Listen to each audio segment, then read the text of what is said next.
निकिता उठकर केबिन से बाहर आई। वह मुस्कुरा रही थी, लेकिन पता नहीं अचानक से क्या हुआ, उसे कुछ अजीब सा लगने लगा। उसकी आंखों के सामने अंधेरा छाने लगा। देखते ही देखते बेहोश हो गई। फिर कुछ मिनट बाद जब उसकी आंखें खुली तो उसके सामने उसका पूरा स्टाफ था। सब टेंशन में निकिता को देख रहे थे। सबको ऐसे देखकर वह उठकर बैठ गई और पूछने लगी, क्या हुआ? आप लोग मुझे ऐसे क्यों देख रहे हो? हर्षिता उसे गले लगाते हुए, पागल, क्या हो गया था तुम्हें अचानक? बेहोश कैसे हो गई? निकिता कंफ्यूजन में, बेहोश? कौन, मैं? हर्षिता उसे घूर करके बोली, पूछ रहे हो बेहोश हो गई? क्या तुम्हें कुछ याद नहीं? कुछ देर पहले तुमने तो हम सबको डरा दिया था। निकिता अभी भी नासमझी में उन्हें देख रही थी। तब हर्षिता बोली, ठीक से खाया था कि नहीं? निकिता बोली, हाँ मैंने खा लिया था, सुबह का ब्रेकफास्ट और लंच भी। मैं बेहोश कैसे हो सकती हूँ? उसकी बात सुनकर हर्षिता को कुछ डाउट होने लगा। वह एकटक निकिता को देखने लगी। निकिता भी हर्षिता को देख रही थी। ये उसे ऐसे क्यों देख रही है? फिर हर्षिता सबसे बोली, जाकर काम करो। किसी ने ज्यादा कुछ रिएक्ट नहीं किया और सब अपने अपने काम में लग गए। तब हर्षिता एक नज़र इधर उधर देखकर पूछती है, क्या वही है? निकिता कंफ्यूजन में, क्या है? हर्षिता झल्लाकर पूछती है, तुम्हारा पीरियड कब हुआ था? निकिता याद करते हुए लास्ट मंथ सोच रही थी, लेकिन वह रुक गई। उसकी आंखें हैरानी में बड़ी हो गईं। फिर हर्षिता को देखते हुए बोली, हो सकता है। हर्षिता बोली, चेक करो। कुछ मिनट बाद निकिता झूम रही थी। वह हर्षिता के पास आई और उसकी बाजू पकड़कर खुशी से बोली, सच में मुझे यकीन नहीं हो रहा। पता नहीं सिद्धार्थ इसे सुनकर कैसे रिएक्ट करेगा। हर्षिता खुशी से बोली, मैं बहुत खुश हूँ तेरे लिए। बहुत दिनों बाद तुम्हें इतना खुश देख रही हूँ। तो फिर वेट क्यों कर रही हो? कॉल करो उसे और बताओ। निकिता सिद्धार्थ को कॉल करने के लिए फोन उठाती है, लेकिन पता नहीं उसके दिमाग में क्या आया। उसने कहा, नहीं, मैं उसे सरप्राइज देकर रहूंगी। ऐसे नहीं, मुझे उसकी रिएक्शन देखना है। हर्षिता बोली, अच्छा चल ठीक है, लेकिन कैसे सरप्राइज देने वाली हो? सरप्राइज कैसे दें? फिर उसने कुछ सोचकर कहा, चलोगी मेरे साथ शॉपिंग पर? हर्षिता बोली, तुमने मुझे बुलाया और मैं नहीं आई। चलो चलते हैं। फिर दोनों वहां से शॉपिंग के लिए निकल गई। ये सिद्धार्थ अपना काम कर रहा था। तभी समीर अंदर आया। उसके हाथ में पार्सल थे। समीर पार्सल सिद्धार्थ की टेबल पर रखते हुए कहा, तुम्हारे लिए। सिद्धार्थ ने नजर उठाकर समीर को देखा, फिर पूछा, तुम क्यों लाए? तब समीर ने कहा, मैं अंदर ही आ रहा था, देखा कि राहुल तुम्हारे लिए खाना ला रहा था। मैंने कहा कि मैं दे दूंगा, तो उसने मुझे दे दिया। सिद्धार्थ कुछ सेकंड समीर को देखता रहा। उसने कुछ नहीं कहा। सिद्धार्थ ने पार्सल ओपन की। उसमें बर्गर, स्मूदी और फ्रेंच फ्राइज था। सिद्धार्थ ने बर्गर उठाया और जैसे ही उसका बाइट लेने वाला था, उसका फोन बजने लगा। सिद्धार्थ ने कॉल पिक किया और उनसे कुछ देर बात करने के बाद उठकर बाहर जाने लगा। उसे बाहर जाते हुए देखकर समीर ने कहा, अरे खाकर तो जाओ। सिद्धार्थ ने कहा, वक्त नहीं है। तब समीर ने स्मूदी उठाकर सिद्धार्थ को देते हुए कहा, एटलीस्ट इसे तो पी लो। सिद्धार्थ ने उसके हाथ से स्मूदी ली और बाहर की ओर निकल गया। यहाँ समीर के फेस पर एक अलग सी स्माइल थी। निकिता मजे से शॉपिंग कर रही थी। वह बहुत एक्साइटेड थी ये देखने के लिए कि सिद्धार्थ का एक्सप्रेशन क्या होगा जब उसे पता चलेगा कि पापा बनने वाला है। बहुत छोटा सा क्यूट सी एक जोड़ी शूज लिया।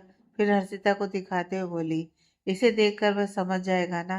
तब हर्षिता ने कहा, हाँ, जितना इंटेलिजेंट सिद्धार्थ है तो वह तुम्हारे एक्सप्रेशन देखकर ही पता लगा लेगा। निकिता और भी कुछ लेने लगी। फिर उसने कहा, ये तो पिंक कलर की है। लड़का होगा या लड़की? लड़की होगी तो पिंक, ओके। लड़का हुआ तो एक और ले लूं? तब हर्षिता बोली, और दूसरे का क्या करेगी? एक और बच्चा करेगी। एक काम कर, वाइट कलर की ले ले। लड़का या लड़की दोनों पहन सकते हैं। तब निकिता बोली, सही कहा, मैं वाइट कलर की लेती हूँ, लेकिन पिंक ज्यादा अच्छे हैं। हर्षिता उसे घूरने लगी। निकिता ने स्माइल की और कहा, पिंक ही ले लेती हूँ। तभी हर्षिता के फोन पर विक्रम का कॉल आ रहा था। विक्रम का कॉल देखकर उसने कॉल पिक किया। फोन की दूसरी तरफ से जो कुछ भी कहा, यह देखकर हर्षिता की बोलती बंद हो गई। उसने अपनी नज़र निकिता की तरफ की। निकिता कितनी खुशी से शॉपिंग कर रही थी। वह आज कितना खुश लग रही थी। उसे ये कैसे बताएगी उसकी आंखों से आंसू निकल गए। निकिता हर्षिता के पास आई और पूछने लगी, बताना कि और क्या लेना है। हर्षिता एक टक निकिता को देख रही थी। हर्षिता का रिएक्शन देखकर निकिता ने पूछा, क्या हुआ? अब तक तो ठीक थी। हर्षिता रोने लगी। हर्षिता को रोते हुए देखकर निकिता ने कंफ्यूजन से पूछा, क्या हुआ, तुम रो क्यों रही हो? हर्षिता उसकी आंखों में देखते हुए बोली, मुझे लगा कि तुम दुनिया की सबसे लकी पर्सन हो। इतने सारी मुश्किलों के बाद अब तुम्हारी जिंदगी में खुशी आ रही है, लेकिन मैं गलत थी। निकिता कंफ्यूजन में, क्या हुआ तुझे? ऐसी बातें क्यों कर रही हो? तब हर्षिता हकलाने लगी, सिद्धार्थ। निकिता ने पूछा, हाँ, सिद्धार्थ को सरप्राइज देने के लिए तो ले रही हूँ। तब हर्षिता रोते हुए बोली, मुझे समझ में नहीं आ रहा कि मैं तुम्हें कैसे बताऊं। अब निकिता चिल्लाकर बोली, कुछ भी है, ठीक से बताओ। तब हर्षिता ने जो कुछ भी कहा वह सुनकर निकिता के पैरों तले जमीन खिसक गई। उसके हाथ में जो शूज थे उसे नीचे छोड़ दिया। वह अपने कदम पीछे लेते हुए, नहीं, ऐसा नहीं हो सकता, तुम झूठ बोल रही हो। हर्षिता बोली, मैं भी यही चाहती हूँ कि ये झूठ हो। निकिता, नहीं, जब तक मैं देखूं मैं इस पर यकीन नहीं करूंगी। फिर वह हर्षिता के साथ वहां से निकल गई। कुछ मिनट बाद वह एक जगह पर थी जहां पर बहुत क्राउड था। वह वहां लोगों को हटाते हुए आगे बढ़ी। जैसे उसने सामने का नजारा देखा, उसके दिल की धड़कन मानो एक सेकंड के लिए रुक गई। सिद्धार्थ की कार का एक्सीडेंट हुआ था। उस कार की हालत देखकर ही पता चल सकता है कि जो कोई भी उसमें था उसका जिंदा बचने का कोई चांस नहीं था। निकिता रोते हुए सिद्धार्थ का नाम लेते हुए आगे बढ़ने लगी। सिद्धार्थ, सिद्धार्थ। हर्षिता ने उसे पकड़ लिया। निकिता रोते हुए, छोड़ो मुझे, सिद्धार्थ। हर्षिता उसे शांत करने की कोशिश करते हुए, चुप हो जाओ निकी। निकिता, छोड़ो मुझे, उसका नाम लेते हुए नीचे बैठ गई। पुलिस किसी को भी पास जाने नहीं दे रही थी। हर्षिता उसे अपने सीने से लगाते हुए, चुप हो जाओ निकिता। निकिता का रोना देखकर किसी को भी रोना आ जाए। विक्रम उनके पास आया और कहा, तुम्हें हॉस्पिटल के लिए जाना होगा। सिद्धार्थ सर को इतना ही कहा था, निकिता अपने आंसू पोंछकर उठते हुए बोली, सिद्धार्थ हॉस्पिटल में है, उसे कुछ नहीं हुआ है ना? चलो। जाकर कार में बैठ गई। यहाँ विक्रम और हर्षिता दोनों एक दूसरे को देखने लगे और वह भी जाकर कार में बैठ गए और वहां से हॉस्पिटल के लिए निकल गए। निकिता पूरे रास्ते यही सोच रही थी कि प्लीज भगवान, सिद्धार्थ को कुछ मत करो, उसके बिना मैं रह नहीं पाऊंगी। वह पापा बनने वाले हैं, उसे अपने बच्चे को देखना है, उसके साथ खेलना है। उसका हाथ और पैर कांप रहे थे। हर्षिता ने उसका हाथ पकड़ा। इतने में हॉस्पिटल भी आ गया। वह भागते हुए अंदर गई। वहां पर सिद्धार्थ का पूरा फैमिली था। शर्मिला जी थी, समीर था, अशोक जी अपनी। निकिता को आए देखकर सबने अपनी नजर निकिता की तरफ की। अपनी निकिता के पास आई और उसे रोते हुए हक किया। निकिता हकलाते हुए पूछती है, भाभी, सिद्धार्थ? अपनी रोते हुए, सिद्धार्थ अब नहीं रहा। यह सुनकर निकिता गुस्से में अपनी को दूर की और बोली, नहीं, ये नहीं हो सकता, आप झूठ बोल रही हो। वह मुझे छोड़कर ऐसे नहीं जा सकते। उसने मुझसे वादा किया था। अपनी फिर से उसके पास आते हुए, खुद को शांत करो, सिद्धार्थ नहीं है। निकिता अंदर की ओर जाते हुए, नहीं, मैं ये कभी नहीं मानने वाली। ये झूठ है, ये झूठ है। लेकिन किसी ने भी उसे अंदर नहीं जाने दिया। अपनी उसे अपने सीने से लगाते हुए, चुप हो जाओ। दूसरी ओर निकिता के बराबर जिसको सदमा लगा था वह थे अशोक जी। उन्होंने अपनी पत्नी को खोया था, उनके बड़े बेटे और अब सिद्धार्थ। अब वह हार चुके थे। उनके पैर नहीं थे, वह खुद कुछ नहीं कर सकते थे। वह खुद को बहुत ही लाचार महसूस कर रहे थे। उन्होंने गुस्से में अपना हाथ उनके व्हील चेयर पर कस दिया। उनके पीछे खड़ी शर्मिला जी, जो बाहर से बहुत सैड दिखाने का नाटक कर रही थी, वह अंदर ही अंदर बहुत खुश थी। वह उनकी मंजिल से बहुत नजदीक है। अब उनका बेटा सिद्धार्थ की पोजीशन पर बैठने वाला है। यह चीज उन्हें खुशी दे रही थी। लेकिन यहाँ समीर के दिमाग में कुछ और ही चल रहा था। वह सिर्फ निकिता को देख रहा था। उसे देखकर समझ पाना मुश्किल हो रहा था कि अभी उसके दिमाग में चल क्या रहा है। उसकी कैलकुलेशन कुछ अलग थी, जो सबके होश उड़ाने वाली थी। 2 दिन हो गए थे, ना निकिता ने किसी से बात की थी, न कुछ खाया था, न सोया था, कुछ भी नहीं। वह एक जिंदा लाश की तरह एक जगह पर बैठी रही। सबने बहुत कोशिश किया उसे कुछ खिलाने की, लेकिन निकिता ने किसी चीज को हाथ तक नहीं लगाया था। माया हाथ में प्लेट पकड़े उसके सामने बैठी थी। प्लीज निक्की, थोड़ा सा खा लो। उसका साथ देते हुए हर्षिता ने भी कहा, थोड़ा सा खा लो। लेकिन निकिता कुछ रिएक्ट नहीं कर रही थी। सिर्फ उसकी आंखों से आंसू लुढ़क रहे थे। माया और हर्षिता ने एक दूसरे को देखा। उन्हें समझ में नहीं आ रहा था कि अब निकिता को शांत कैसे करे। तब रूपा जी आगे आईं और उनसे प्लेट लेकर निकिता के सामने बैठ गईं। उन्होंने उसके सर पर हाथ फेरते हुए कहा, निकिता, अब तुम अकेली नहीं हो। तुम्हारे अंदर एक और जान है। सिद्धार्थ जाते जाते तुम्हारे लिए एक तोहफा देकर गया है, तुम्हें यह बताने के लिए कि वह तुम्हारे साथ हमेशा रहेगा। तुम्हारे लिए न सही, तुम्हारे अंदर पल रहे उस बच्चे के लिए। तो खा लो। इस पर निकिता ने अपनी नज़र रूपा की ओर की। वह बहुत प्यार से उसकी आंखों में देख रही थी। पहले रूपा जी निकिता के ऊपर बेहद गुस्से में थी, लेकिन उसी की वजह से उनकी बेटी इतनी नॉर्मल हो पाई थी। वह इस एहसान को भूल कैसे सकती हैं? वह भी एक औरत है, तो समझ सकती हैं निकिता के ऊपर क्या बीत रही है। रूपा जी ने कहा, अगर तुम्हारी माँ ने ये सब बातें कहा होता तो क्या तुम उनकी बात नहीं मानती? इस पर निकिता रोते हुए उन्हें कस के हक कर लिया। निकिता उनकी बाहों में फूट फूट कर रोने लगी। उसे रोते हुए देखकर सब रोने लगे। रूपा जी उसे शांत करने की कोशिश कर रही थी। ये सब देखकर माया ने अपने मुंह पर हाथ रखकर और मुड़कर वहां से अपने कमरे में आ गई और दरवाजा बंद कर दी। रोते हुए अपने बेड की ओर बढ़ रही थी, लेकिन अचानक से रुक गई और जोर जोर से हंसने लगी। वह पागलों की तरह हंस रही थी। वह इतना हंस रही थी कि उसने अपना पेट पकड़ लिया था। फिर कुछ सेकंड बाद उसने अपनी हंसी रोककर उसके चेहरे पर एक अजीब से एक्सप्रेशन आ गए थे। कितने दिनों से वेट कर रही थी तुम्हें मैं ऐसे रोते हुए देखने के लिए। तुम्हें रोते हुए देखकर पता है मुझे कितनी खुशी हो रही है। मैं भी इसी तरह बंद कमरे में एक जिंदा लाश की तरह बैठी रोती रही। जो कुछ भी मेरे साथ हुआ सब सोचकर न चैन से रह पाती थी या फिर सो पाती थी। तुम्हें ऐसे देखकर आज मेरे कलेजे को ठंडक पड़ गई। आज मैं सुकून से सोऊंगी, बहुत दिनों बाद। फिर व्यंग से निकिता का मजाक उड़ाते हुए बोली, उसके बिना मैं रह नहीं पाऊंगी। तुम दोनों को एक साथ देखकर मेरे अंदर एक लव उबल रही थी। फिर भी मैंने सब कुछ मेरे अंदर दबा कर रखा। आपके सामने ऐसा नाटक किया कि मैं लाचार हूँ। देखना निकिता, तुम्हारी लाइफ आगे आगे कैसी हो जाएगी। तुम मेरे सामने भीख मांगोगी, प्लीज मुझे छोड़ दो, जीने दो। ये आंसू तुम्हारी आंखों से कभी नहीं सूखने वाले। वह हमेशा ऐसे ही रहेंगे। तुम ऐसे ही हमेशा रोती रहोगी और मैं तुम्हें देखकर मैं कह नहीं सकती। तभी किसी ने उसके दरवाजे पर नॉक किया। माया ने फिर से खुद को नॉर्मल किया, हंसी कंट्रोल की और ऐसा दिखाया कि वह बहुत सैड है, और जाकर दरवाजा ओपन किया। दरवाजे पर मैट खड़ी थी।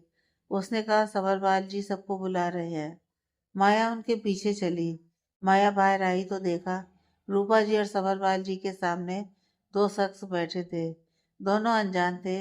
माया कंफ्यूजन में जाकर सवरवाल जी की बगल में बैठ गई। माया ने पूछा, पापा ये कौन है? तब सवरवाल जी ने कहा, यह कोई स्पेशल ऑफिसर है, आदित्य चौधरी, और उसकी सबॉर्डिनेट अदिति। इनका कहना है कि सिद्धार्थ का नॉर्मल एक्सीडेंट नहीं है, ये किसी की साजिश है और वे उसकी इन्वेस्टिगेशन कर रहे हैं। माया ओह कहते हुए नजर उनकी तरफ की। अदिति ने पूछा, क्या घर में इतने ही लोग हैं? सवरवाल ने कहा, जी हाँ। आदित्य ने पूछा, आई थिंक सिद्धार्थ की वाइफ मिसिंग है। तब माया बोली, वह अंदर कमरे में है और अभी वह उस स्टेट ऑफ माइंड में नहीं है कि आकर आपसे बात करें। तब अदिति और आदित्य दोनों उठते हुए कहा, या यस फाइन, हम वहीं जाकर उनसे बात करते हैं। कहाँ है वह? माया के इशारे करने पर दोनों निकिता के कमरे की ओर चले। निकिता बेड के किनारे बैठी एक जगह को घूर रही थी। उसके फेस पर कोई एक्सप्रेशन नहीं थे, ना उसका मन वहां था। वह एक जिंदा लाश की तरह बैठी थी। कोई कमरे में आया, ये भी उसे पता नहीं है। उसे देखकर आदित्य और अदिति दोनों ने एक दूसरे को देखा। अदिति ने आवाज लगाई, निकिता जी। किसी की आवाज लगाने पर निकिता नजर उठाकर देखा। किसी अनजान शख्स को देखकर कंफ्यूजन में वह एकटक उन दोनों को देख रही थी। तब अदिति बोली, माई सेल्फ अदिति, और ये मेरे सुपीरियर ऑफिसर आदित्य चौधरी हैं। निकिता के चेहरे का एक्सप्रेशन बदला नहीं, तो वैसे ही थी। फिर आदित्य चौधरी का नाम सुनकर उसे याद आया कि सिद्धार्थ ने इसका जिक्र किया था। दोनों जाकर निकिता के सामने लगी चेयर पर बैठ गए। आदित्य ने कहा, मुझे पता नहीं कि आप मेरे बारे में जानते हैं कि नहीं। मैं एक स्पेशल ऑफिसर हूँ और उसके साथ सिद्धार्थ का एक अच्छा दोस्त भी।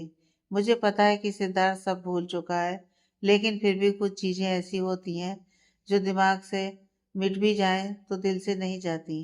आई नो इस समय पर ऐसी बातें ठीक नहीं है, लेकिन आपकी जानकारी के लिए कह रहा हूँ कि हमें लगता है कि सिद्धार्थ का डेथ एक्सीडेंट नहीं है, ये मर्डर है। निकिता ने कुछ नहीं कहा और सिर्फ एकटक उन्हें देख रही थी। उसके एक्सप्रेशन नहीं बदले। तब आदित्य ने आगे कंटिन्यू किया, मैं मेरे साथ मिलकर उसके भाई के मर्डर का इन्वेस्टिगेशन कर रहा था और अभी इस समय पर उसकी एक्सीडेंट हुई है। आपको किसी के ऊपर शक है या फिर आपको कुछ पता है तो आप मुझे बेझिझक कह सकती हैं। निकिता अभी भी चुप थी। उसने कुछ नहीं कहा। उसके मुंह से एक शब्द भी नहीं निकल रहा था। आदित्य और अदिति दोनों ने एक दूसरे को देखा। आदित्य उठी और निकिता की बगल में आकर बैठ गई और उसके कंधे पर हाथ रखते हुए बोली, आई नो आप जिस चीज़ से गुजर रही हैं। जब अपना प्यार हमसे दूर हो जाता है ना, तब दर्द कैसा होता है मैं भी खूब समझ सकती हूँ। ये मत सोचो कि हम कोई स्पेशल ऑफिसर्स हैं। समझो कि हम दोनों तुम्हारे फ्रेंड्स हैं। जब भी तुम्हें मदद की ज़रूरत है तुम हमें याद कर सकती हो। और आई प्रॉमिस इन सबके पीछे जो कोई भी है उन्हें हम बिल्कुल नहीं छोड़ने वाले हैं। तुम्हारी नाइंसाफ़ी की जस्टिस होकर रहेगा। ये हम स्पेशल ऑफिसर की तरह नहीं, सिद्धार्थ के फ्रेंड की तरह बात कर रहे हैं। Be one to go away. Nikita अभी भी चुप थी। उसने कुछ कहा या कुछ रिएक्ट नहीं किया। आदित्य और अदिति दोनों वहां से कुछ सेकंड तक बैठे रहे और जब उन्हें लगा कि अब निकिता बात नहीं करने वाली है तो उठकर बाहर जाने लगे। तब उन्हें निकिता की आवाज़ सुनाई दी। उसने कहा, भगवान। आदित्य और अदिति दोनों ने पीछे मुड़कर देखा। तब निकिता बोली, वही लिखता है ना तकदीर। अगर यहाँ पर जिस किसी को भी सलाखों के पीछे होना चाहिए तो वही है जो सबकी तकदीर लिखता है। वह हमेशा ही मेरे नसीब में आधी अधूरी खुशियाँ लिखी हैं। जब भी मैं खुश हो जाती हूँ किसी चीज़ से मुझसे वह छीन लेता है। क्या मैं किसी खुशी की हकदार नहीं हूँ? मुझे खुश रहने का हक नहीं है। और रोने लगी। फिर कुछ सेकंड बाद अगलाकर बोली, मैं माँ बनने वाली हूँ। इस खुशी को सिद्धार्थ से शेयर भी नहीं किया। उसे यही तक पता नहीं कि वह पापा बनने वाला था और वह इस बात से हमेशा अनजान रहेगा और मेरी बच्ची पापा के प्यार को कभी महसूस नहीं कर पाएगी। निकिता की बात सुनकर अदिति को खुद की सिचुएशन याद आ गई। वह भी इसी तरह कभी भगवान को दोषी माना करती थी कि वह सब कुछ उससे छीन लेता है। जैसे आज निकिता रो रही थी, वह भी एक दिन विशाल अंकल के कोने पर रोई थी। वह निकिता के पास आई और उसे हक करके रोने लगी और उसे शांत करते हुए बोली, हाँ, जिंदगी में कभी कभी ऐसे मोड़ आ जाते हैं कि हमें लगता है कि हम अकेले पड़ गए हैं। अब हमारे लिए कुछ नहीं बचा है। भगवान को दोषी मानते हैं, लेकिन मेरा यकीन मानो ऐसा नहीं है। भगवान हमारा साथ कभी नहीं छोड़ता है। दर्द देता है लेकिन सिर्फ कुछ दिनों के लिए होता है। बाद में सब कुछ ठीक हो जाता है। फिर उसने कुछ सेकंड तक पॉज ली। फिर आदित्य को घूरते हुए बोली, आई प्रॉमिस यू तुम्हारी खुशी वापस आएगी। इंदिरा जी और वासुदेव जी दोनों निकिता के घर आए थे। उनके सामने सबरवाल जी और रूपा जी बैठे थे। वासुदेव जी को समझ में नहीं आ रहा था कि क्या बात करें। तब इंदिरा जी उन्हें कोनी मारते हुए इशारे में बात करने को कह रही थी। तब वासुदेव जी अजीब सी हंसी हंसते हुए कहा, जीजा जी हमें पता ही नहीं था कि आप हैं। पता नहीं क्यों मेरे बाप ने ऐसा कहा कि आप नहीं हैं। अगर हमें पता होता तो ऐसा नहीं होता। हमने निकिता का बहुत अच्छे से ख्याल रखा। हमने उन्हें इतना बड़ा किया है, अच्छा संस्कार दिया है। तब सबरवाल जी ने कहा, इसके लिए धन्यवाद। हाँ, मुझे भी नहीं पता कि उन्होंने ऐसा क्यों कहा। उन्होंने मुझे भी यही कहा था कि निकिता नहीं है, वरना मैं भी अपनी बेटी को ऐसे नहीं छोड़ता। और यहाँ आने की बजाय। तब इंदिरा जी ने कहा, सुनकर बहुत दुख हुआ कि निकिता का पति अब नहीं है। वह क्या है ना कि उसके साथ इतना बड़ा हादसा हो गया है। हम समझ सकते हैं कि उसके दिल पर क्या बीत रही है। तो हम चाहते हैं कि वह कुछ दिनों के लिए हमारे साथ रहे। उसका मन हल्का हो जाएगा। फिर वह वासुदेव जी को आंखें दिखाते हुए कुछ कहने को कह रही थी। तब वासुदेव जी ने कहा, हाँ हाँ, अगर हमारे साथ आएगी तो उसका मन हल्का हो जाएगा। यहीं रहेगी तो यह सब देखकर उसे वही याद आता रहेगा। तब सबरवाल जी ने कहा, आपकी भी बात सही है। अगर उसका आने का मन है तो आप ले जा सकते हैं कुछ दिनों के लिए। तब इंदिरा जी अपनी जगह से उठते हुए, जी। फिर वह निकिता के कमरे की ओर बढ़ी। निकिता खिड़की के पास बैठी थी। वह कहीं खोई हुई थी। तब इंदिरा जी ने उसे आवाज लगाई, निकी बेटा। उनकी आवाज में इतनी मिठास थी कि ऐसा लग रहा था कि वह उन्हें निकिता का बहुत फिक्र करती हैं। निकिता ने अपनी नजर दरवाजे की ओर की। इंदिरा जी मुस्कुराते उसके पास आईं और उसके सिर पर हाथ फेरते हुए कहा, तुम्हें देखकर मुझे बहुत बुरा लग रहा है। भगवान ने तुम्हारे साथ बहुत अन्याय किया है। यहाँ पर रहते हुए सबको देखते हुए तुम्हें उसी की याद आएगी। कुछ दिनों के लिए हमारे साथ रहो, मन हल्का करो और फिर वापस आ जाना। निकिता चुप थी। उसने कुछ नहीं कहा। फिर इंदिरा जी ने उसका हाथ पकड़कर कहा, चलोगी ना मेरे साथ? इस मामी की बात मानोगी? निकिता एकटक उन्हें देखने लगी। किसी भी तरह इंदिरा जी उसे कुछ समझा बुझाकर उसे अपने साथ घर ले गईं। इंदिरा जी निकिता का उसके कमरे में छोड़ते हुए बोली, तुम यहाँ आराम से बैठकर टीवी देखो। फिर उन्होंने टीवी ऑन किया और उसके हाथ में रिमोट देते हुए कहा, तुम्हारा जो मन करे देखो। मैं तुम्हारे लिए कुछ बना कर लाती हूँ। वह बाहर आ गई। वह किचन में आए और निकिता के लिए कुछ बनाने लगी। उनका इतना एनर्जी देखकर वासुदेव जी उनके पास आए और पूछने लगे, मुझे समझ में नहीं आ रहा कि तुम निकिता को यहाँ लाने की जिद क्यों की और अभी उसके लिए इतना सब कुछ। तब इंदिरा जी ने कहा, आपका दिमाग सिर्फ पीना और जुआ खेलना इसी में चलता है। पता है ना उसका पति कौन था? वह शहर का बहुत बड़ा आदमी था। अभी नहीं है। वह जाते जाते इसके लिए बहुत कुछ तो छोड़ गया होगा। और उसका बाप, वह भी बहुत अमीर है। सोचो अगर निकिता हम पर भरोसा करेगी तो इसका फायदा ही होगा। तुमने तो इस घर को भी गिरवी रखा है। अगर कुछ भी हुआ तो सबके सब सड़क पर आ जाएंगे। अगर कल सड़क पर नहीं आना है तो इस लड़की का ख्याल रखना भी बनता है। समझ में आई बात? अब जाओ यहाँ से और मेरा दिमाग खराब मत करो। मुझे अपना काम करने दो। कहकर वो फिर से अपने काम में लग गई। वासुदेव जी एकटक इंदिरा जी को देख रहे थे। उन्होंने कुछ नहीं कहा। उनका कहना भी तो सही था। अगर निकिता यहाँ रहेगी तो उनका फायदा ही होगा। वह बाहर आ गए। इंदिरा जी निकिता के लिए कुछ बनाकर उसके कमरे की ओर बढ़ रही थी। तभी घर की डोरबेल बजी। इंदिरा जी हैरानी में, अभी इस वक्त कौन हो सकता है, सोचते हुए जाकर दरवाजा ओपन किया। दरवाजे पर हर्षित और चंदू खड़े थे। उन्हें देखकर इंदिरा जी एक अजीब सी हंसी हंसते हुए, तुम दोनों? तब हर्षिता भी एक झूठी स्माइल के साथ बोली, जी आंटी, हम दोनों ही हैं। सुना है निकिता यहाँ आई है, इसलिए उसे मिलने आ गए। इंदिरा जी ने पूछा, तुम दोनों को कैसे पता चला कि निकिता यहाँ पर है? तब हर्षिता बोली, हम गए थे उनके घर पर। तब सबरवाल जी ने कहा कि आपके साथ आई है तो मिलने आ गए। कहाँ है वह और कैसी है? तब इंदिरा जी ने कहा, अब यहाँ आई है ना, बिल्कुल ठीक हो जाएगी। मैं उसे ठीक कर दूंगी। तब हर्षिता बोली, आपने सही कहा आंटी, यहाँ आई है ना, अब वह बिल्कुल ठीक हो जाएगी। आप उसे इतना प्यार जो करती हैं। हर्षिता जैसे कह रही थी कि इंदिरा जी को ऐसा लग रहा था कि हर्षिता उन्हें ताने मार रही है। तब इंदिरा जी ने उसे घूर कर कहा, मुझे ऐसा क्यों लग रहा है कि तू मेरा मजाक उड़ा रही है? तब हर्षिता नामी सिर हिलाते हुए कहती है, अरे नहीं आंटी, मैं होती कौन हूँ आपका मजाक उड़ाने वाली। हमने बचपन से देखा है कि आप निकिता से कितना प्यार करती हैं और आपके प्यार को। तब इंदिरा जी ने कहा, हाँ वही तो, सबको पता है कि मैं निकिता से कितना प्यार करती हूँ। जाओ, वह ऊपर अपने कमरे में है। हर्षिता और चंदू दोनों ऊपर की ओर चले। निकिता बेड पर बैठी सिर्फ टीवी को घूरे जा रही थी। वहां पर कुछ नहीं आ रहा था, सिग्नल नहीं था। तो टीवी में आवाज आ रही थी। जैसे ही हर्षिता चंदू ने यह देखा, चंदू रिमोट उठाकर टीवी को ऑन किया और दोनों एकटक निकिता को देखने लगे। हर्षिता बोली, ये क्या है निकी? ये कितनी अनोइंग आवाज थी, और तुम उसे देखते हुए चुप बैठी हो। तब निकिता टीवी को घूरते हुए बोली, अब मेरी जिंदगी भी ऐसी बन चुकी है। सिद्धार्थ के बिना मैं भी इस दुनिया में अनोइंग हूँ। न इसमें रंगा या फिर मेरे अंदर जान बची है। मैं उस बिना सिग्नल की टीवी की तरह हूँ, सबके लिए डिस्टरबेंस। ये सुनकर हर्षिता और चंदू दोनों ने एक दूसरे को देखा, फिर निकिता के पास आकर बैठ गए। निकी, तुम ऐसे क्यों सोच रही हो? हम सब हैं तुम्हारे साथ।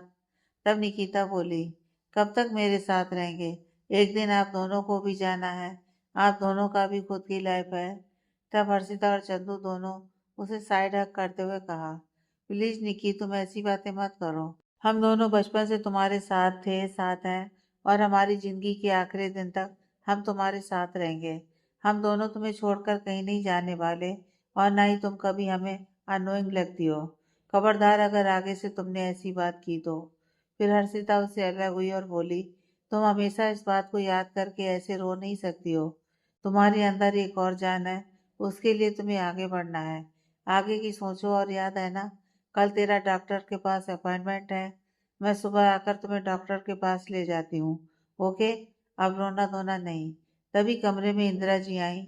उनके हाथ में खाने की प्लेट थी। वे हर्षिता को हटाकर निकिता के बगल में बैठ गईं और प्यार का झूठा नाटक करते हुए कहा, लो बेटा खा लो। निकिता प्लेट को दूर करते हुए, नहीं मुझे नहीं चाहिए। इंदिरा जी ने कहा, नहीं, तुम ना नहीं कर सकती। मामी ने तुम्हारे लिए बहुत प्यार से बनाई है, और ये तुम्हारे लिए और हमारे पोते के लिए। ये उनकी नानी ने प्यार से उसके लिए बनाकर लाई है। तुम्हें खाकर बताना ही होगा कि कैसी बनी है। फिर वह खाने का निवाला उठाकर निकिता के मुंह तक ले गई। निकिता ना कह रही थी, लेकिन फिर भी इंदिरा जी ने उसे खिला ही दिया। फिर पूछा, कैसी बनी है? निकिता बोली, अच्छी है। फिर इंदिरा जी फिर से उसे खिलाने लगी।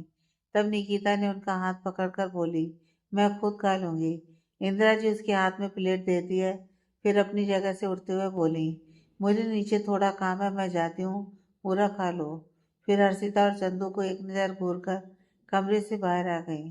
चंदू और हर्षिता कुछ वक्त निकिता के साथ ही रहे। हर्षिता ने उसे पूरा खिलाया और उसे सुलाकर बाहर आई। बाहर आने के बाद चंदू ने कहा, तुम्हें उन्हें देखकर क्या लगता है कि सच में निकिता का इतना अच्छे से ख्याल रख रही है? क्या वह बदल गई हैं?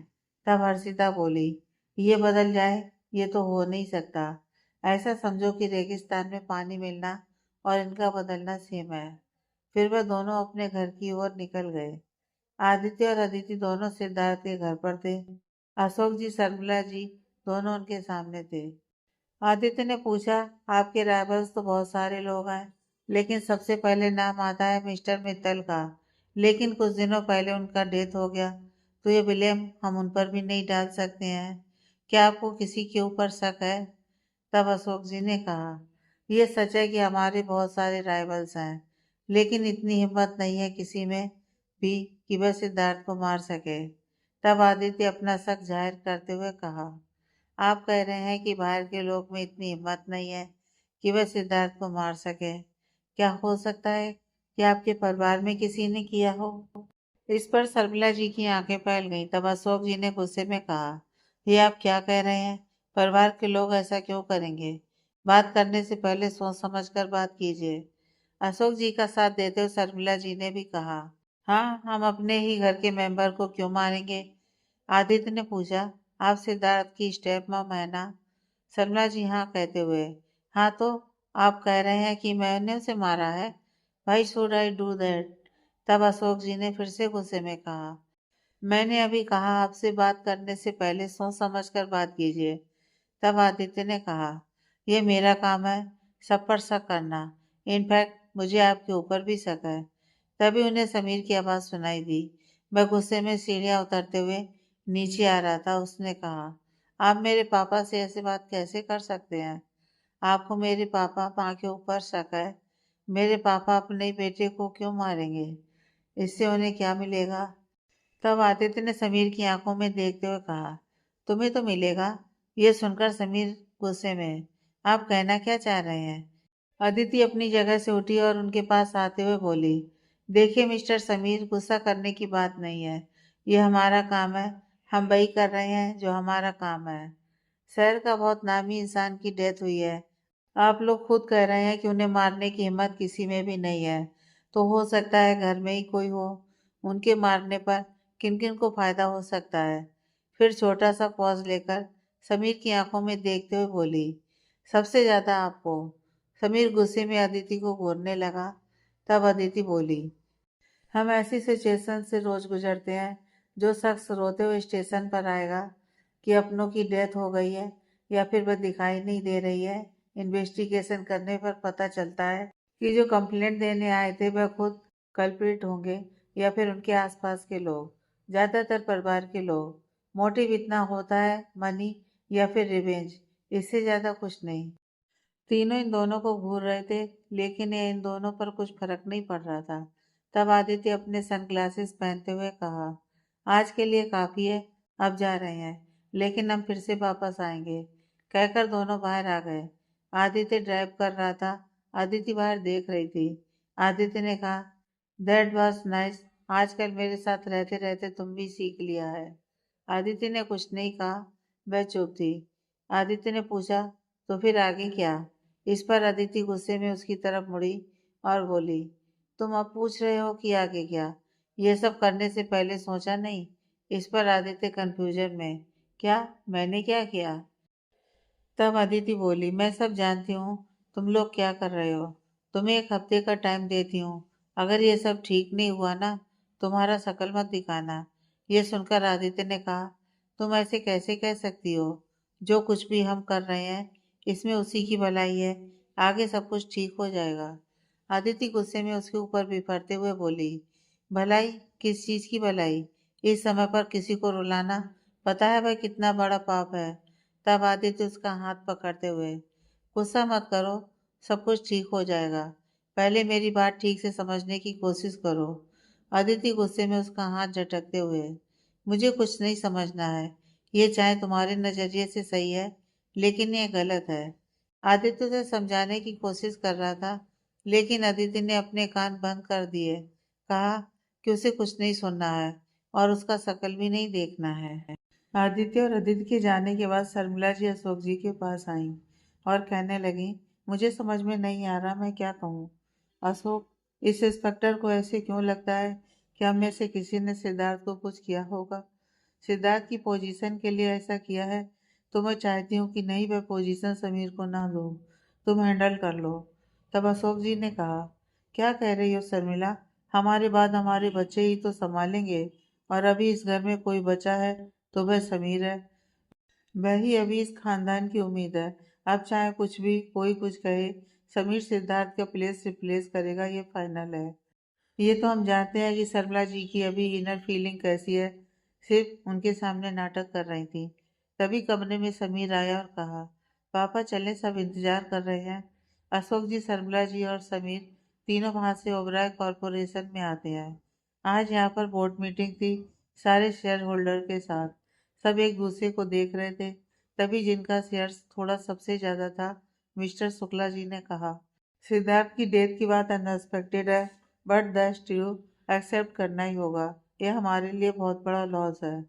सॉरी अशोक जी, मुझे इस समय पर ऐसी बातें करना पड़ रही है। जो हो गया सो हो गया, लेकिन अभी किसी एक के लिए सबकी जिंदगी तो रोक नहीं सकती। तो हमें अभी डिसीजन लेना होगा, आगे क्या होगा। सालों से इस पोजीशन पर आपके परिवार में से ही कोई हैंडल करता आ रहा है, और सबके सब उसके काबिल भी थे। लेकिन अभी मेरा सवाल है कि आगे क्या? कौन हैंडल करने वाला है? अशोक जी कुछ कहने वाले थे, तभी उन्होंने आगे कहा, पर प्लीज डोंट से समीर। तब शर्मिला जी ने कहा, क्यों नहीं? अभी हमारे परिवार में समीर है, तो सिद्धार्थ के बाद वही संभालेगा। तब एक और वो शेयर होल्डर ने कहा, प्लीज शर्मिला जी, वह आपकी फैमिली से बिलोंग करता है। इसका मतलब ये तो नहीं कि सिद्धार्थ के बाद उस पोजीशन पर वह बैठने वाला है। उसकी क्या हैसियत है वहां बैठने की? यह हर कोई जानता है कि समीर कैसा है। वह तो सिर्फ लड़कियों का शौकीन है। समीर के लिए ऐसी बातें सुनकर शर्मिला जी को बहुत गुस्सा आ रही थी। सबको घूर रही थी, लेकिन समीर वहां चुप बैठा था। ना वह वहां कुछ कह रहा था, या फिर उनकी बातों से उसे कुछ फर्क पड़ रहा था। ओबराय कॉरपोरेशन में मीटिंग चल रही थी। सब चाहते थे कि सिद्धार्थ के प्लेस को एक ऐसा इंसान रिप्लेस करे जो पूरा एम्पायर को संभाले, जैसे इससे पहले जो लोग वहां पर बैठे थे वह लोग संभाल रहे थे। लेकिन अभी अशोक जी के परिवार में समीर ही बचा था। ये लोग नहीं चाहते थे कि समीर उस पोजीशन पर बैठे। उनका कहना था कि उसका कोई औकात नहीं है वहां बैठने की। तब अशोक जी ने कहा, आप लोग कह रहे हैं कि समीर उस प्लेस पर बैठने के लिए सही इंसान नहीं है।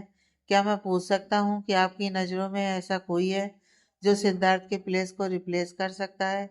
अशोक जी के इस सवाल पर सब चुप थे, क्योंकि किसी के पास इसका जवाब नहीं था। एक और शेयर होल्डर ने कहा, इसका मतलब ये तो नहीं कि समीर वहां पर बैठे। कोई तो होगा जो सिद्धार्थ के बराबर हो। सिर्फ हमें कुछ इफेक्ट लगाकर ढूंढने की जरूरत है। शायद हम में से कोई भी हो सकता है। तब अशोक जी ने कहा, तो फिर बताने का कष्ट करेंगे कि किस आधार पर हम उस इंसान का आइडेंटिफाई कर सकते हैं। तब शुक्ला जी ने कहा, एक काम करते हैं अशोक जी, जब आपके साथ वह हादसा हुआ तब सिद्धार्थ खुद को प्रूव करने के लिए वह करना पड़ा जो यहाँ पर कोई सोच भी नहीं सकता। अगर आपको लगता है कि समीर वहां पर बैठ सकता है तो मेरे पास एक उपाय है। सब एकटक शुक्ला जी को देख रहे थे।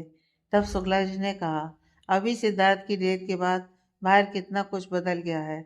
हर कोई हमें से आगे निकलने की कोशिश कर रहा है। जो कम्पीट करने की सोच भी नहीं सकता आज उनके पर निकल आए हैं।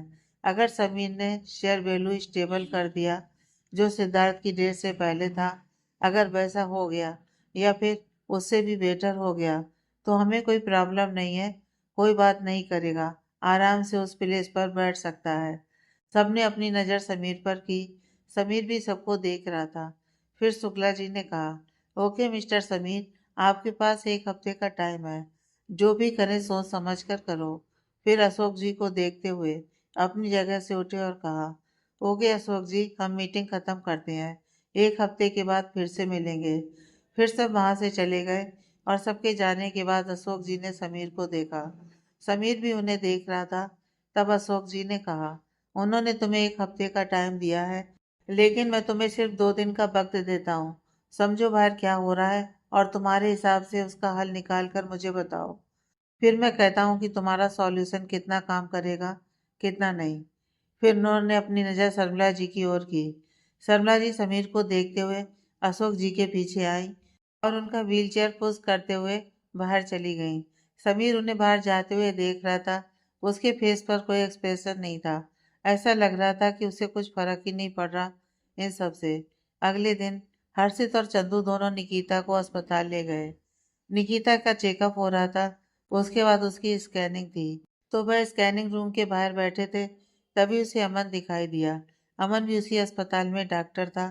निकिता को देखकर उसने स्माइल किया और उसके पास आया और पूछा, कैसी हो? क्या कहा डॉक्टर ने? निकिता बोली, स्कैनिंग के लिए कहा है।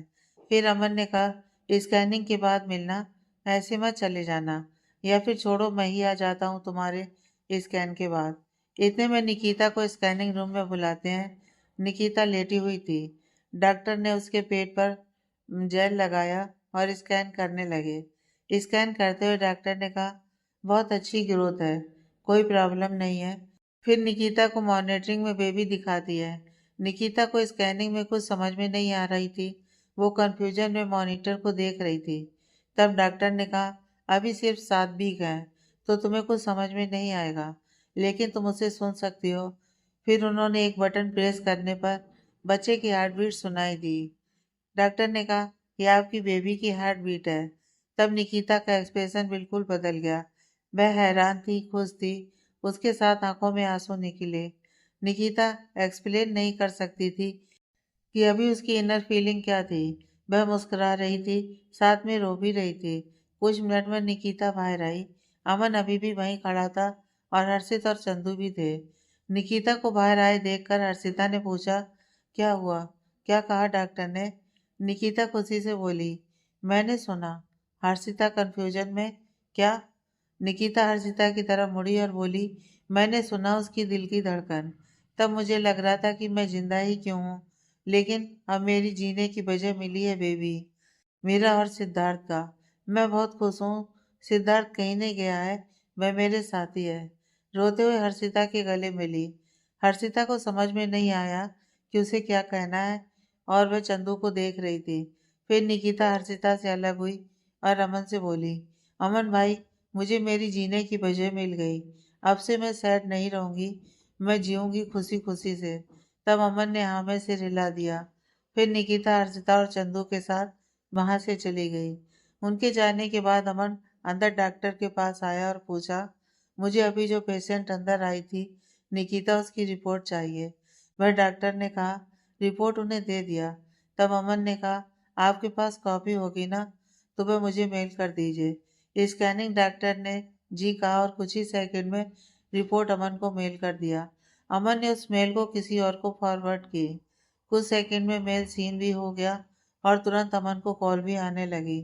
अमन कॉल पिक करते हुए अपनी केबिन में चला गया और बाहर खड़ी नर्स से कहा, जब तक मैं ना कहूँ किसी को अंदर मत भेजना।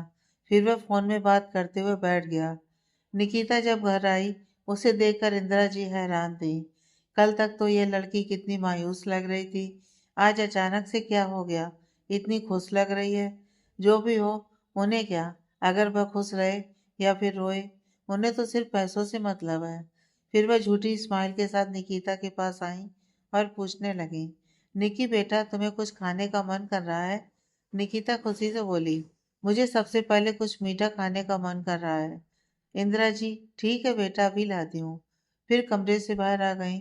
निकिता फोन में उनकी और सिद्धार्थ की तस्वीर ओपन करके देख रही थी, जो कुछ दिन पहले उसके बर्थडे पर लिया गया था। आंखों में आंसू लिए बोली, अब मुझसे और इंतजार नहीं होता, जल्दी मेरे पास आ जाओ। उसकी आंखों से आंसू लुढ़क कर फोन की स्क्रीन पर पड़े। आंसू को पोंछकर फोन को अपने सीने से लगाती है। तभी उसे बाहर कुछ शोर सुनाई दिया।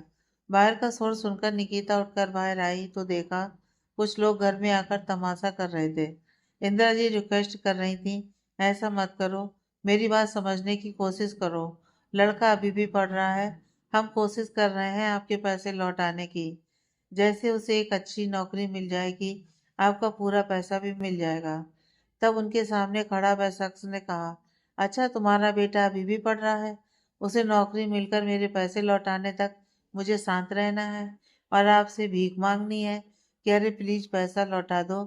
फिर ऊंची आवाज में कहा, लेते समय ध्यान नहीं था कि लौटाने की औकात नहीं है। अभी के अभी निकलो घर से। अब से ये घर मेरा है, पैसों के बदले मैं इस घर को रख लिया।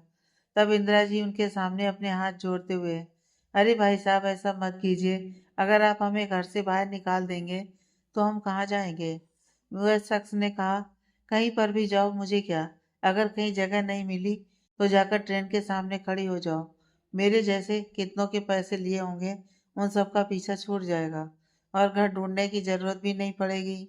निकिता इंदिरा जी के पास आते हुए पूछती है, ये सब क्या है? तब इंदिरा जी ने कहा, कुछ नहीं बेटा, ऊपर जाओ, आराम करो। निकिता उस शख्स को घूरते हुए बोली, ये आप क्या कर रहे हैं? अगर उन्हें पैसे लिए तो आप उनसे ऐसे बात करेंगे? तब उस शख्स ने कहा, अच्छा, हमारा ये तरीका गलत है तो हमें कैसे बात करना चाहिए उनके सामने? अपना हाथ जोड़कर कि प्लीज मेरा पैसा लौटा दो, मैं आपको पैसा देकर बहुत बड़ा गलती की है। इस पर निकिता को बहुत गुस्सा आने लगी। निकिता को पता था कि उनके मामा जी कैसे हैं। उसने अपनी नज़र बासु जी की तरफ की। उन्होंने अपनी नजरें नीची कर ली। तब इंदिरा जी ने कहा, तुम्हें तो पता ही है ना निक्की बेटा, कि तुम्हारा मामा जी कैसा है।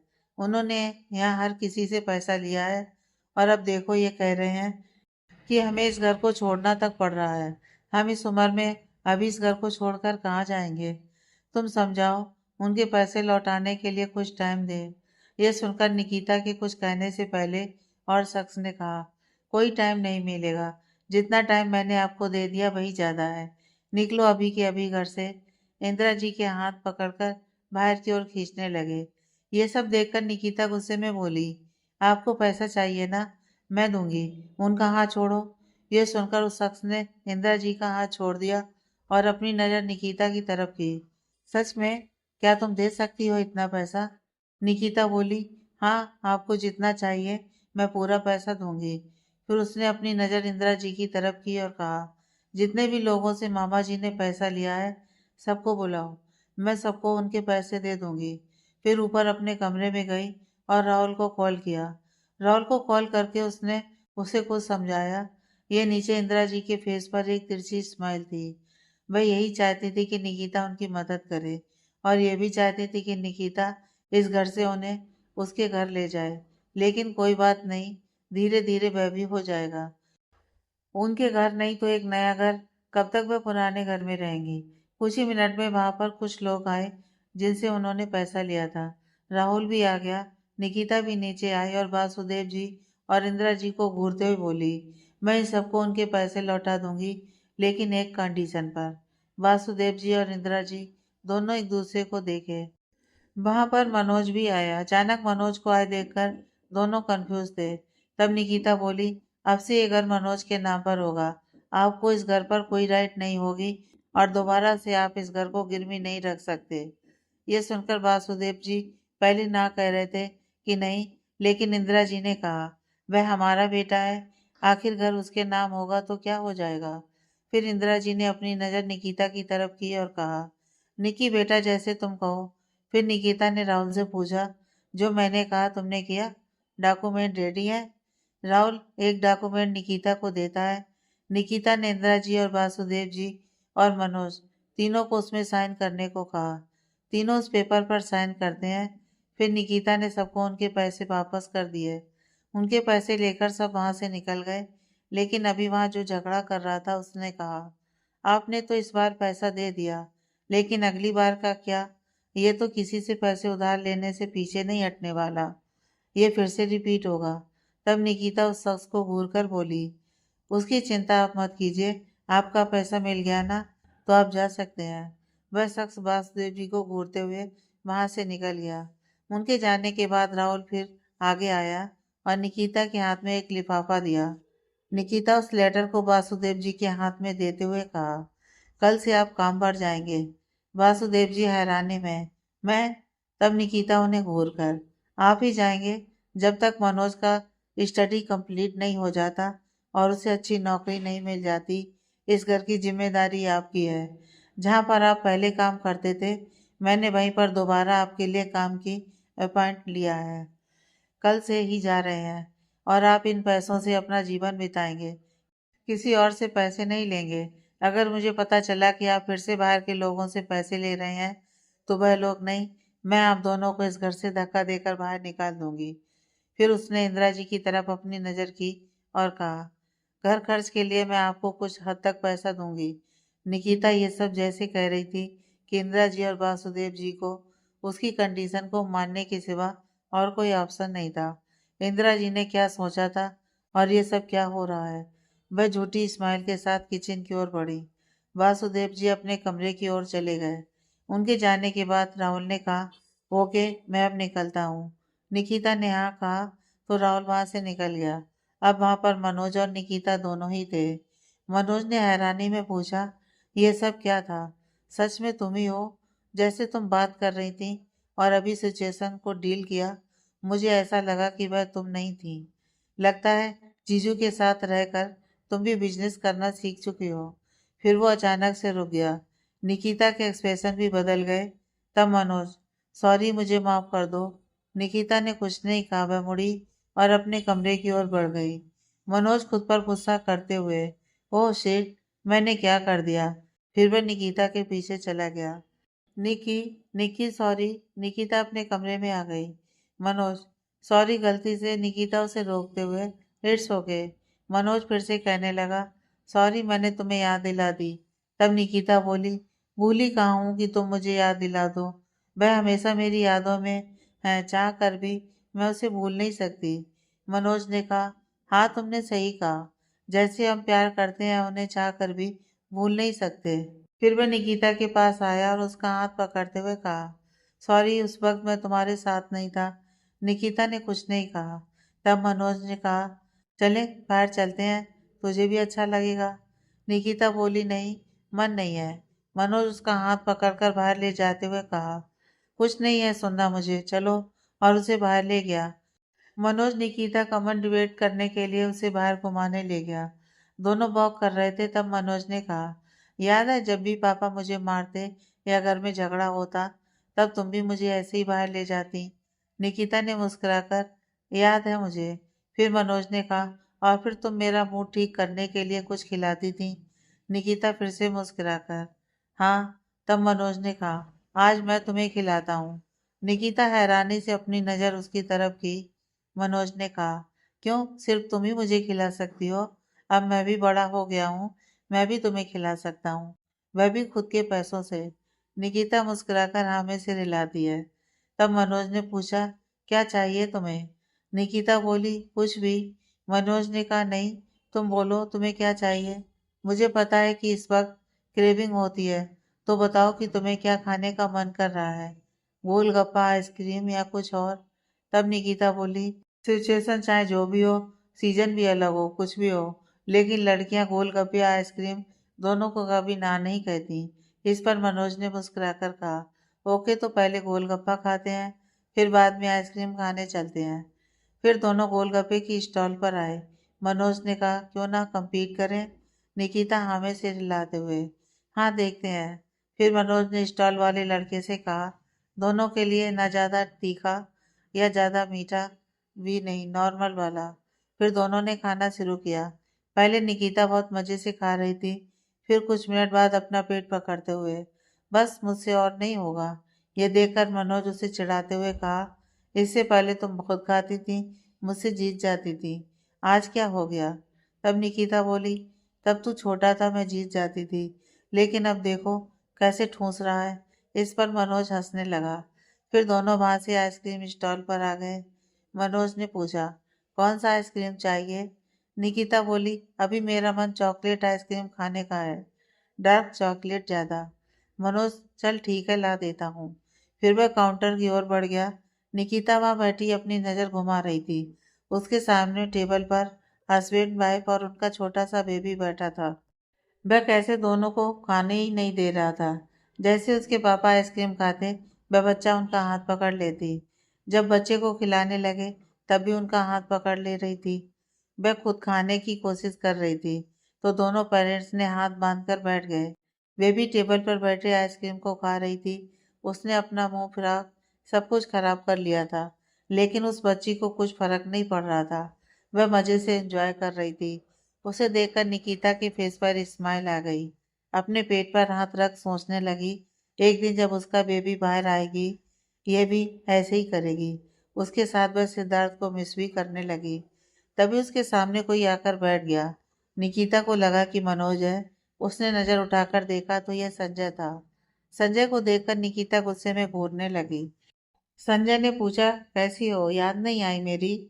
निकिता गुस्से में बोली, हर बार ऐसे मुंह उठाकर आ जाते हो, शर्म नहीं आती तुझे? तब संजय ने कहा, तुम मेरे बारे में सब कुछ जानती हो, तो तुम्हारे सामने कैसी शर्म? मैंने उस चीज को साइड में रख दिया है तेरे लिए। निकिता बोली, मुझे ऐसे बेशरम लोगों से बात करने की आदत नहीं है। वह उठने लगी।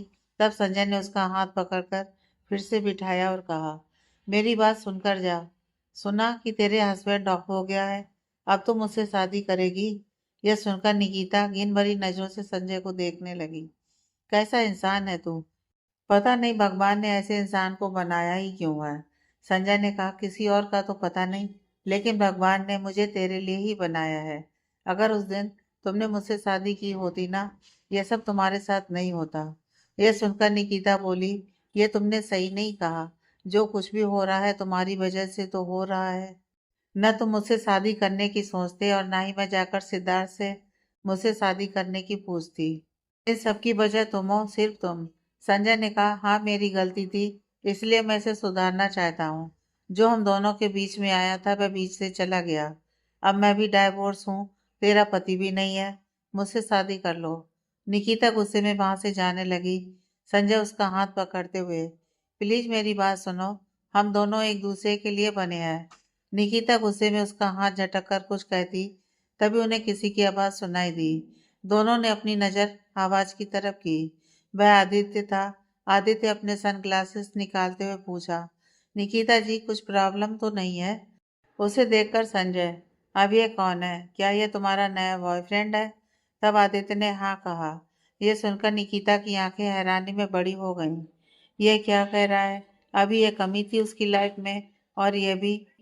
संजय एकटक निकिता को देख रहा था। तब आदित्य ने कहा, जैसे तुम सोचते हो ऐसा बॉयफ्रेंड तो नहीं हूँ मैं, ऐसा जो दोस्तों को मुसीबत से बाहर निकाले। और मेरे ख्याल से तुम संजय हो। संजय कंफ्यूजन में, आप मुझे कैसे जानते हैं? उसके पीछे अदिति आते हुए बोली, वह शहर का पुलिस है, उसकी आंखों से तुम कैसे बच सकते हो? आदित्य ने पूछा, निकिता जी, क्या आपको इसके ऊपर शक है? क्या यह हो सकता है सिद्धार्थ की डेथ के पीछे? निकिता के कुछ रिएक्ट करने से पहले ही अदिति बोली, नहीं, मुझे तो ऐसा नहीं लगता। पुलिस और सिद्धार्थ के नाम से इसका पसीना छूट रहा है। ऐसा शख्स, उसका मर्डर। फिर हंसने लगी। तब अदिति का साथ देते हुए निकिता बोली, इन्होंने ठीक कहा, इतना हिम्मत इसमें है ही नहीं। यह सिर्फ औरतों के सामने अपना रौब जमाता है।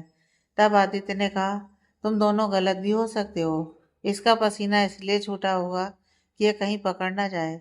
एनकाउंटर दिनेश को सौंप देना चाहिए। कुछ ही मिनट में पूरा सच निकलवा देगा। अगर सच नहीं बताया ना, बच नहीं सकता। अगर बता भी दिया तो तब इसकी हालत बहुत खराब होगी। बचने का चांस तो है नहीं। इन दोनों की बात सुनकर संजय के एक्सप्रेशन बदल रहे थे। उसे समझ में नहीं आ रहा था कि अब क्या कहना है। वह हकलाने लगा। इतने में दो लोग आए और संजय को पकड़ लिया। तब संजय हड़बड़ाकर, मैंने कुछ नहीं किया, मैंने सिद्धार्थ का मर्डर नहीं किया। आदित्य ने हंसकर कहा, अरे ये पता है तू नहीं कर सकता। यह निकिता जी को परेशान करने के लिए। अगर एक रात स्टेशन पर रहेगा ना, अकल ठिकाने पर आ जाएगी। आदित्य ने संजय को वहां से उठा लिया। निकिता ने कहा, थैंक यू। फिर उसने पूछा, आप यहाँ पर? आदित्य ने कहा, हम दोनों आपको ही ढूंढ रहे थे। निकिता कंफ्यूजन में दोनों को देख रही थी। तब अदिति बोली, जब उस दिन हम तुमसे मिले थे, तुम उस हाल में नहीं थी कि हमसे बात कर सको, तो सोचा कि आज तुमसे बात हो जाएगी, तो घर पर गए थे। पता चला कि तुम तुम्हारे मामा के घर पर हो, तो तुम्हें ढूंढते हुए यहाँ तक आ गए, और देखा हमारा आना कितना अच्छा हुआ। निकिता ने कुछ नहीं कहा। तभी वहां पर मनोज आया। आदित्य और अदिति को देखकर मनोज कंफ्यूजन में दोनों को देख रहा था।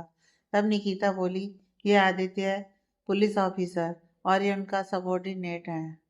मनोज को भी कुछ समझ में नहीं आया। उसने दोनों को देखकर हाय कहा।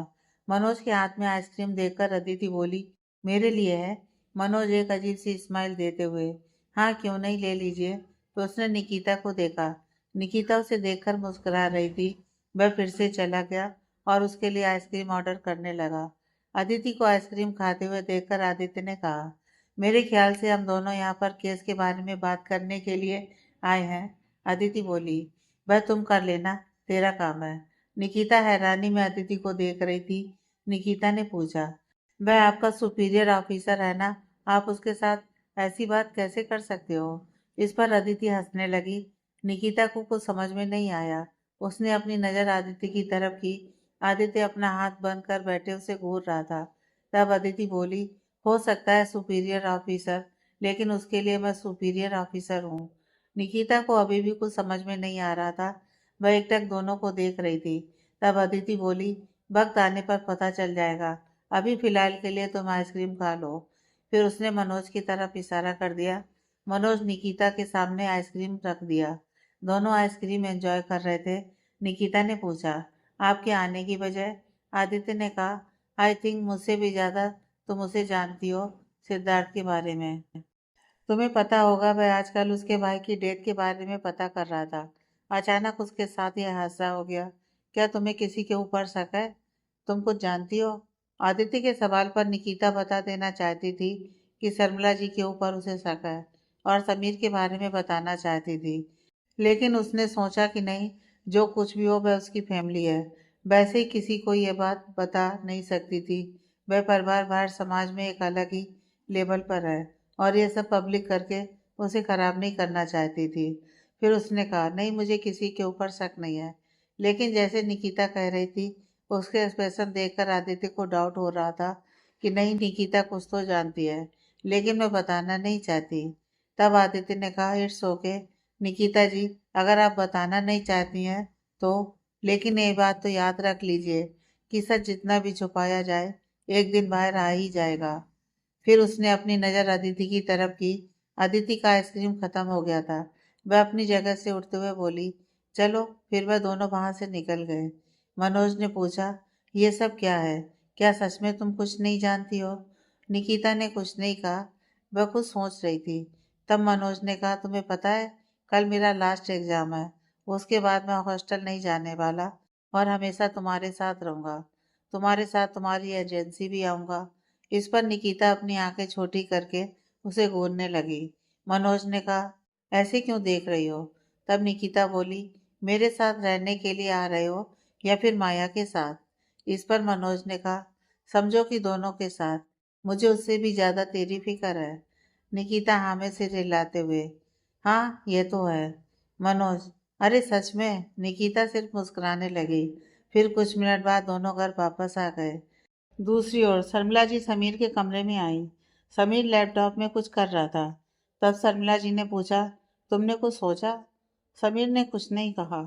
तब शर्मिला जी उसकी तरफ कुछ पेपर्स बढ़ाते हुए, मैंने कुछ स्ट्रेटजी प्रिपेयर की है, हो सकता है तुम्हारे काम आ जाए। समीर ने उन्हें घूर कर बोला, आप खुद क्यों नहीं बैठ जाती इस पोजीशन पर? शर्मिला जी गुस्से में बोली, अगर मुझे खुद बैठना था तो मुझे इतना सब कुछ करने की जरूरत ही नहीं पड़ती। समीर ने कहा, मैंने आपसे पूछा कि मुझे वहां पर बैठना है। अगर आपको उस पोजीशन पर इतना ही प्यार है तो मैं आपको नहीं रोकने वाला, लेकिन प्लीज मुझे छोड़ दीजिए। तब शर्मिला जी बोली, अच्छा तुम्हें वहां पर नहीं बैठना है तो क्या करना है? क्या है तुम्हारे दिमाग में? बह निकिता, भूल जाओ उसे। तब समीर ने कहा, उसे भूलने का सवाल ही पैदा नहीं होता। तब शर्मिला जी बोली, तेरा लक अच्छा था कि सिद्धार्थ मर गया। अगर वह जिंदा होता और उसे तुम्हारे इरादों के बारे में पता होता ना, तब ऐसे बात नहीं करते। तब समीर ने गुस्से में कहा, वह मेरे लक की वजह से नहीं मरा, मेरे मारने पर मरा है। समीर ने सिद्धार्थ को मारा है, ये सुनकर शर्मिला जी की आंखें फैल गईं। वह हड़बड़ा गईं। तुम क्या कह रहे हो समीर? तुमने सिद्धार्थ को? समीर ने कहा, हाँ वह मेरी और निकिता के बीच में आ रहा था तो मार दिया। तब शर्मिला जी बोली, ये तुमने क्या किया? मैं तुम्हारे हाथों पर खून देखना नहीं चाहती। मैं तुम्हें उस पोजीशन पर बैठे हुए देखना चाहती हूँ। अगर ये बात तुम्हारे पापा को पता चल गई तो? और वह स्पेशल ऑफिसर हाथ धोकर पीछे पड़ा है। तब समीर ने कहा, किसी को कुछ पता नहीं चलेगा। आपको अंदाजा था कि मैं ऐसा कुछ कर सकता हूँ? नहीं ना, मेरे बताने तक आपको पता भी नहीं चला। निकिता मेरी है, उसके लिए मैं कुछ भी करूँगा।